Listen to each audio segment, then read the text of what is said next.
சேசு மரி சூசை துணை. தேவனுக்கு முன்பாக நாம் சொல்லும் வார்த்தைகளுக்கு நாமே பொறுப்பு. நாம் தேவனுக்கு செய்வதாக வாக்கு கொடுத்திருந்தால், அதாவது நேர்ச்சி செய்வதாக சொல்லியிருந்தால், அதை காலம் தாழ்த்தாது பொறுப்புடன் நிறைவேற்ற வேண்டும். பொறுப்பற்றோர்தான் தாம் கொடுத்த வாக்கை நிறைவேற்றுவதில் அசட்டையாயிருப்பர். இத்தகைய பொறுப்பற்றோரை இறைவன் விரும்புவதில்லை. கொடுத்த வாக்கை நிறைவேற்றாமல் இருப்பதை விட வாக்கு கொடுக்காமல் இருப்பதே நல்லது என்று சபையுரையாளர் பகுதியில் தூய ஆவி உரைக்க கேட்போம். சபையுரையாளர் அதிகாரம் 5 இறைவசனங்கள் 4-5.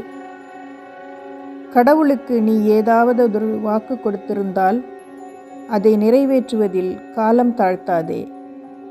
ஏனெனில் பொறுப்பின்றி நடப்போரிடம் அவர் விருப்பங்கொள்வதில்லை. என்ன வாக்கு கொடுத்தாயோ அதை தவறாமல் நிறைவேற்று. கொடுத்த வாக்கை நிறைவேற்றாமற் போவதை விட வாக்கு கொடாமல் இருப்பதே மேல்.